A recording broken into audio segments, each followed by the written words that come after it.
¿Vamos a hablar del gluten en nuestra alimentación? Sí, A ver, siempre lo toco casi en todas las columnas, entonces digo, bueno, vamos a hablar De del lleno. gluten. Sí. No sé si te pasa que a veces vas a reuniones o a algún cumpleaños o algo y siempre hay alguien que dice, no, yo no como harinas, no, yo no estoy Sí. comiendo gluten, me cae mal. Hay mucha gente que hoy en día tiene sensibilidades alimentarias respecto al gluten, pero en realidad el gluten no siempre es el malo de la película. El gluten es la proteína que se encuentra en trigo, centeno y cebada y por contaminación cruzada se encuentra también en la avena.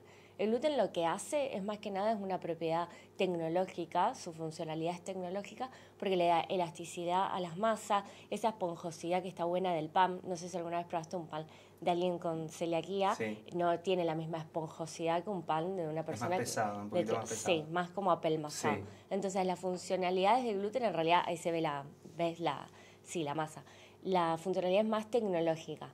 Después, ¿qué tenemos que tener en cuenta? Que el gluten está dentro del trigo, entonces podemos hablar también en realidad de sensibilidades alimentarias relacionadas al trigo.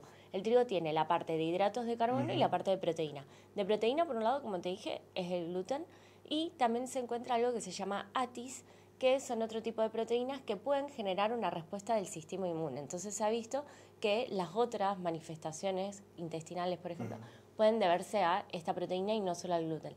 Y del lado del carbohidrato, nosotros tenemos el almidón y tenemos por otro lado algo que se llama fructanos. Los fructanos son un tipo de hidrato de carbono que pasa a través del intestino delgado sin ser digeridos y una vez que llega al intestino grueso es fermentado por nuestras bacterias. En personas que tienen SIBO o algún tipo de disbiosis, sí, esas bacterias se encuentran crecidas en más cantidad que en otras personas sin SIBO o disbiosis, entonces la fermentación es mayor y presentan síntomas, pero en realidad es una intolerancia y es una intolerancia pasajera. Claro. ¿Por qué? Porque una vez que se resuelve el SIBO o la disbiosis, esa intolerancia al fructano de la harina del trigo se puede solucionar. Entonces ahí yo ya te mencioné una de las patologías que podrían estar relacionadas al trigo, que sería la intolerancia al fructano.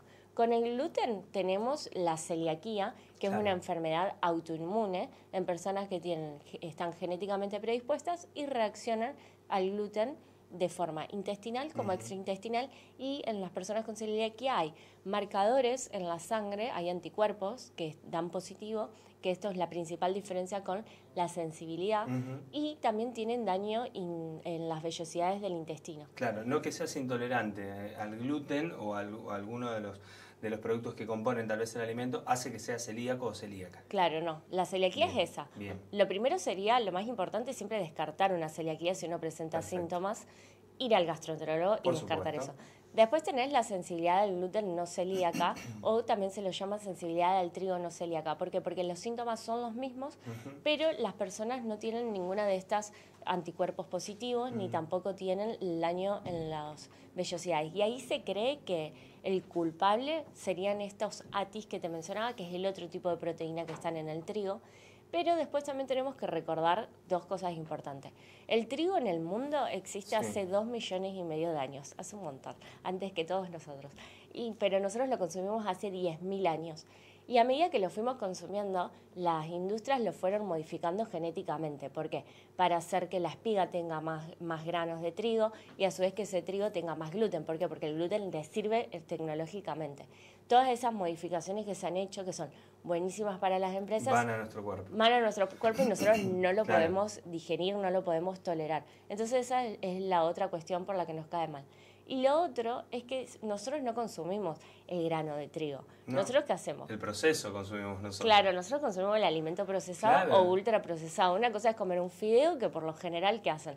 Hacen la harina, lo mezclan con agua, bueno, le pueden poner sal, no sé, aceite, algo de eso, y lo comemos. Pero después tenemos las galletitas, tenemos los alfajores, los bizcochos. Entonces hay mucha gente que dice, yo dejé las harinas y me siento óptimo, pero en realidad capaz que dejaron las harinas haciendo referencia a galletitas, alfajores, bizcochos, que en realidad lo que uno está dejando es la grasa, el azúcar, la manteca, la fritura, y todo eso en realidad a uno también lo daña. Incluso recordemos que las galletitas o por ejemplo el pan blanco, las cereales solos, ¿qué hacen en el cuerpo si lo desayunamos? Que es por lo general las relaciones que hacen las personas.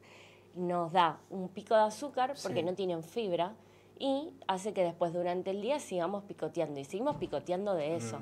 Y en el cuerpo termina generando una inflamación. Y lo otro que te quería mencionar es que, bueno, vos en la columna anterior no estuviste, hablamos sobre permeabilidad intestinal. Claro. Se ha visto que el gluten, además de, bueno, generar la celiaquía, puede aumentar la expresión de una proteína que lo que hace es separar los espacios que hay entre las células intestinales. La idea es que estén unidas, bien estrechas y que no pase nada. Entonces, ¿qué hace el gluten?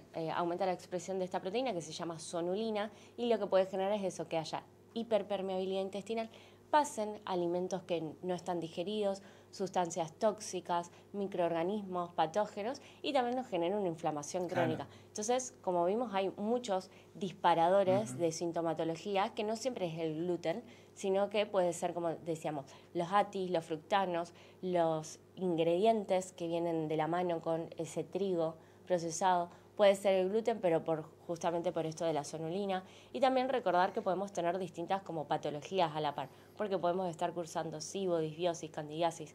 Las sintomatologías son todas muy parecidas. Sí. Y también lo otro que existe es la alergia al trigo, que esa también se puede hacer por análisis de sangre o incluso a los prick test se puede descartar.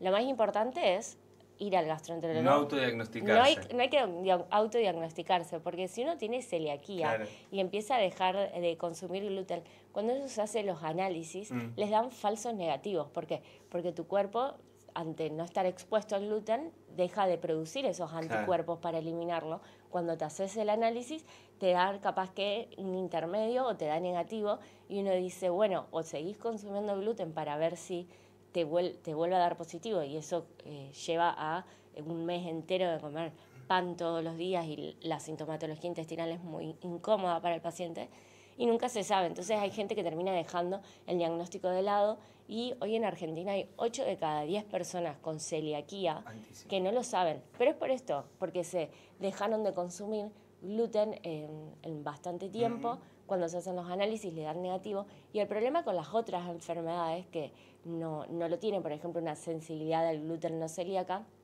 es que la celiaquía, una pequeña traza de gluten, que se lo llama contaminación cruzada, puede desencadenar todos los síntomas y el daño en las vellosidades intestinales. Ese es el problema. Entonces, lo más importante es que uno, en vez de decir, bueno, dejo de comer tantas harinas, voy y descarto realmente si uno tiene celiaquía, si uno tiene alergia al trigo o alguna de las otras patologías, y después asesorarse, porque también el tratamiento es diferente y las exclusiones alimentarias son diferentes según la persona. Pili, muchísimas gracias como siempre con temas súper interesantes para comenzar la semana. Nos vemos el lunes que viene. Nos vemos.